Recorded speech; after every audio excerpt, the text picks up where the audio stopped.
தேவன் எழுந்தருளினார் என்றால்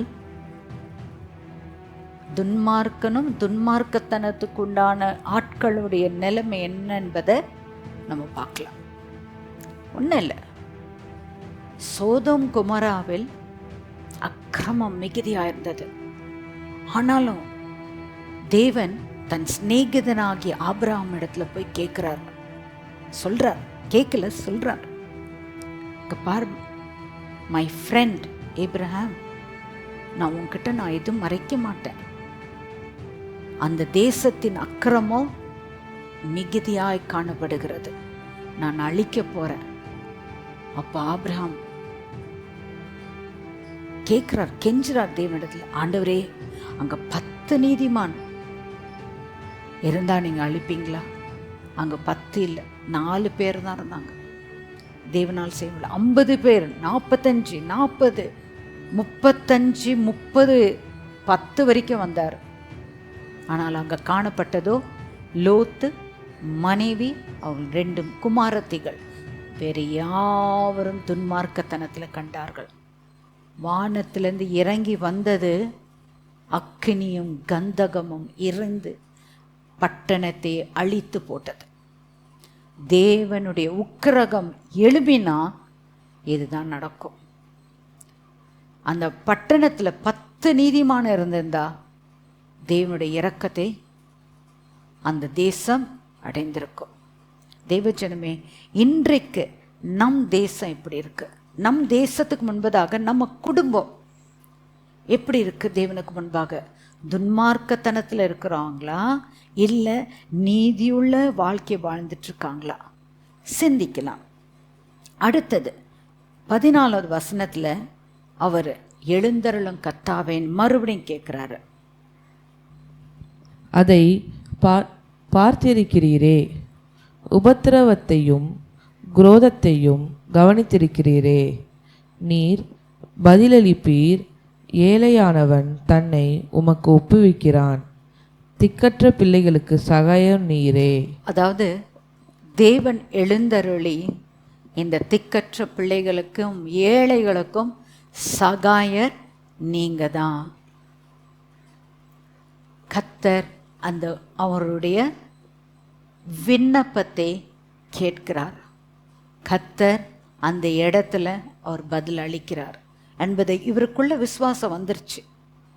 இந்த ஆரம்பிக்கும் போது தேவனிடத்துல வேதனையோடு ஆரம்பித்தார். ஆனால் அதன் முடிவு வரும்போது கர்த்தர் நிச்சயம் செய்வார் என்ற உணர்வுக்குள்ள சங்கீதக்காரன் வருகிறார்.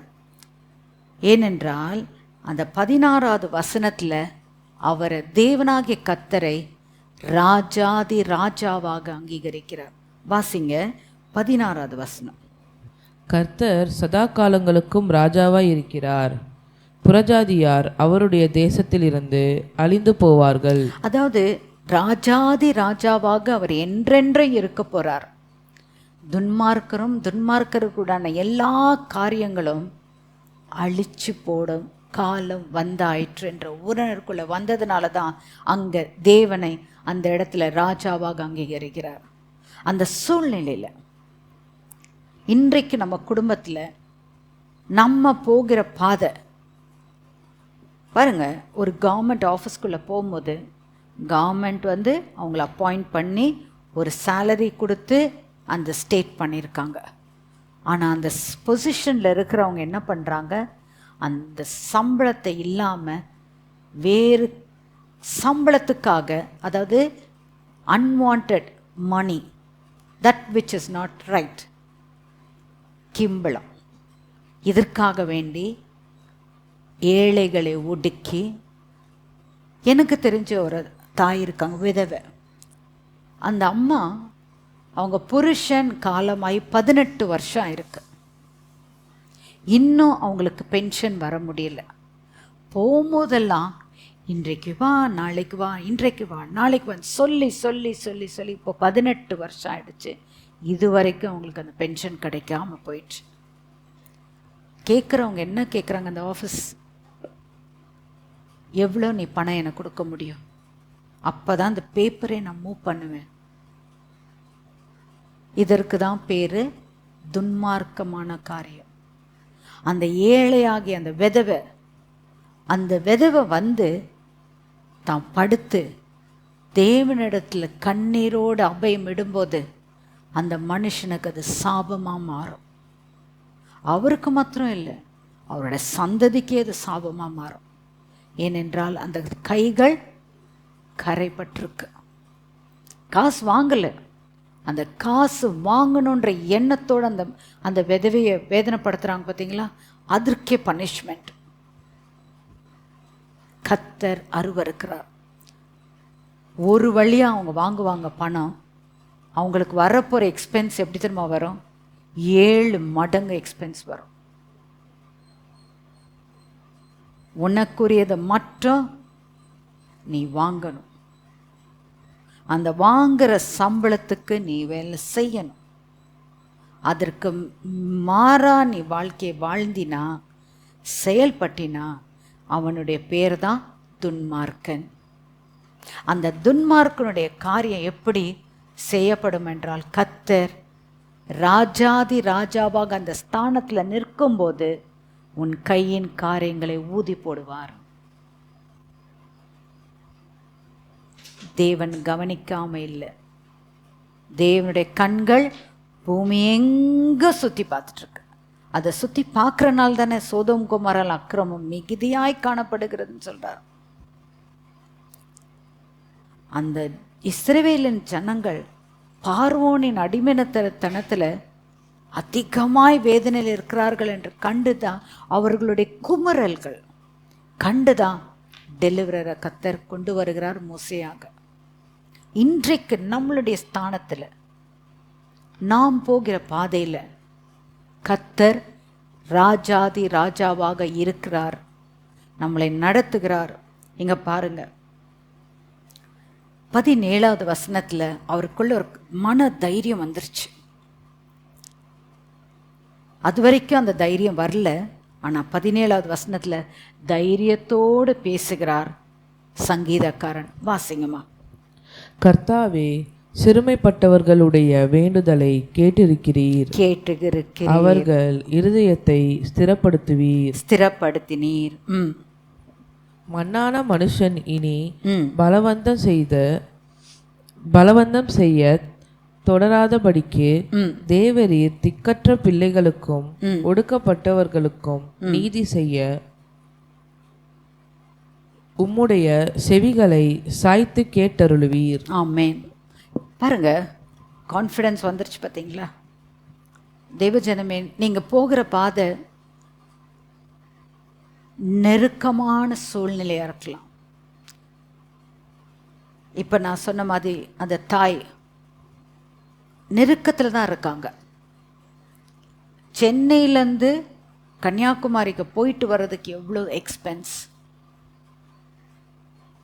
இன்னைக்கு வா, நாளைக்கு வா, இப்போ செய்ய போகிறேன், அப்புறமா செய்யலாம், இப்படியே சொல்லி சொல்லி சொல்லி எத்தனையோ ஆஃபீஸர்ஸ் வந்துட்டாங்க. ஆனால் எல்லாருக்குள்ளேயும் அவங்கள வச்சு பணம் சம்பாதிக்கணுன்ற எண்ணம் தான். அதில் ஒரு ஒரு ஸ்திரீ வந்தாங்க.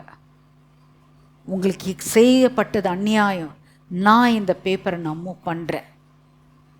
அந்த இரக்கத்தை தேவன் அந்த இடத்துல காண்பித்தார். அந்த அம்மாவுக்கு நிச்சயமாக கர்த்தருடைய கரம் ஆசீர்வதிக்கும். அவங்களுடைய உண்மையை கண்டு நிச்சயமாக கர்த்தருடைய ஆசீர்வாதம் அந்த போலீஸ் ஆஃபீஸருக்கு நிச்சயமாக வரும். இவர்களுக்கு விரோதமாய் பேசினவர்கள் இவங்க தேடினாலும் இப்போ காணாதபடிக்கு இருக்காங்க. கர்த்தர் அவர்களை கவனித்தார். அவங்களுடைய லைஃப் எக்ஸாம்பிளை நான் பார்த்தேன். அதனால இந்த நேரத்தில் இந்த இடத்துல இதை சொல்லணும் என் மனசில் எழுதப்பட்டுச்சு. நிச்சயமாகவே ஒருபோதும் தேவன் தப்பான காரியத்துக்கு துணை போகவே மாட்டார். அவர் நீதியின் தேவன். உன் நீதியை வெளிச்சத்தை போல் மாற்றுவார், உன் நியாயத்தை பட்ட பகலை போல மாற்றுவார். அவர் இரக்கத்தின் தேவன். அவர் எந்த மனுஷன், அவர் எந்த இடத்துல இருந்தாலும் அவர் நீதியை சரி கட்டுவார். பாருங்க, உன் நீதியை வெளிச்சத்தை போல காண்பிப்பேனாக்கா வெளிச்சத்தை யாராவது மூட முடியுமா? உன் நியாயத்தை பட்ட பகலை போல் காண்பிப்பேன்றாரே, அது யாராவது மறைக்க முடியுமா? ஒருவரால செய்ய முடியாது. அதுதான் நம் தேவன், மாம்சமான யாவருக்கு தேவன். அவரால் செய்யக்கூடாது அதிசயம் ஒன்றுமில்லை. இந்த கட்டத்தில், இந்த சிச்சுவேஷன்லையும் அவர் நீதியை சரி கட்டுவார். அவர் நியாயத்தை பட்ட பகலை போல இந்த பூமிக்கு வெளிச்சம் போட்டு காமிப்பார். நீ நீதியான வாழ்க்கை வாழ்ந்து தேவ ஜனமே. கிரஹாம் ஸ்டெயின்ஸ் என்ற ஒரு பெரிய ஊழியக்காரர், ஒரிசாவில், ஆஸ்திரேலியாவிலேருந்து அவர் மருத்துவர், இந்தியாவுக்கு வந்து குஷ்டரோகிகள் மத்தியில் ஊழியம் செய்த மனுஷன். அவரை கண்டு அநேகர் பொறாமை கொண்டு அவரையும் அவர் 2 மகன்களையும் உயிரோடு எரிச்சாங்க. எல்லாமே அவருக்கு எதிராக காணப்பட்டது. கர்த்தருடைய நியாய தீர்ப்பு எப்படி வந்ததுன்னா, ஒரு புயல் ஆஸ்திரேலியா ஷோர்லேருந்து கிளம்பப்பட்டது. வந்து ஒரிசாவில் 5 கிலோமீட்டர் கிட்ட மண்ணை கொண்டு வந்து தூவி போட்டு போயிடுச்சு. அதுவரைக்கும் வரலாறு காணாத அளவுக்கு ஒரு புயல் அடித்து அந்த தேசத்தை அழிக்கிறதுக்கு தோணுச்சு. இதுதான் தேவன் செய்கிற நியாயம். அவங்க நினைச்சாங்க எல்லாம் அவங்களுக்கு ஏற்றபடி செய்யலான்ட்டு. ஆனால் கர்த்தர் நீதியின் தேவன். அவர் நீதியை சரி கட்டுவார். To do justice to the fatherless, தகப்பன் இல்லாத பிள்ளைகளுக்கு நியாயத்தை செய்வார். ஒடுக்கப்பட்டவர்களுக்கு நியாயத்தை செய்வார். இந்த பூமியில் இருக்கிற எல்லா ஜனங்களும் இதை கண்டு பயப்படத்தக்க விதமாக தேவன் செய்வார். ஏனென்றால் இந்த பூமிக்கு அவர்தான் ராஜாதி ராஜா, அவர்தான் கர்த்தாதி கர்த்தா, அவர் நாமம் இயேசு. எல்லாருக்கும் புரிஞ்சிருக்கும்னு நினைக்கிறேன். இந்த சங்கீதத்தை கொடுத்த தேவனுக்கு முதலாவது நன்றி. யாராவது தங்க சுய பலத்தின் மேல் சார்ந்து தங்களுக்கு எல்லாமே முடியும்னு சொல்லிட்டு இருக்கிற எண்ணத்தை உடையவர்கள் தயவு செய்து எல்லாத்தையும் எடுத்து போடுங்க. உங்களை தாழ்த்தி கர்த்தருக்கு முன்பாக அர்ப்பணிங்கள்.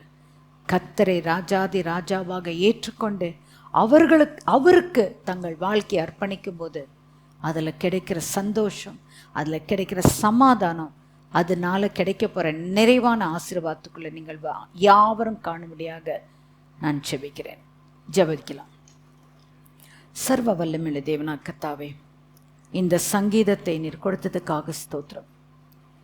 உன் நீதியை வெளிச்சத்தை போலவும் உன் நியாயத்தை பட்ட பகலை போலவும் நான் வெளிச்சமாக மாற்றுவேன் சொன்ன தேவனுடைய வார்த்தை இந்த அதிகாரத்தில் சங்கீதக்காரன் அழகாக எழுதி வைத்திருக்கிறார் ஐயா.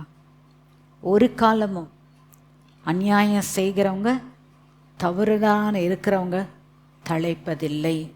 இந்த பூமியிலே நீதியை சரி கட்டும் காலம் வந்ததுக்காக நன்றி ஆண்டவரே. நீ செய்து முடித்ததுக்காக ஸ்தோத்திரம். எல்லாரையும் சீர்படுத்துங்க. யாரெல்லாம் தவறுதான வழியில் போயிருக்கிறாங்களோ சீர்படுத்துங்க ஆண்டவரே. இனி தன்னுடைய வழியிலே சிந்தித்து செயல்பட கர்த்தர் உதவி செய்வீராக. ஆசீர்வதிங்க. எங்களை தாழ்த்துகிறோம், உம்முடைய திருக்கரத்தில் போடுகிறோம். இயேசு கிறிஸ்துவின் நாமத்தினாலே வேண்டிக் கொள்கிறேன் நல்ல தகப்பனே, ஆமேன்.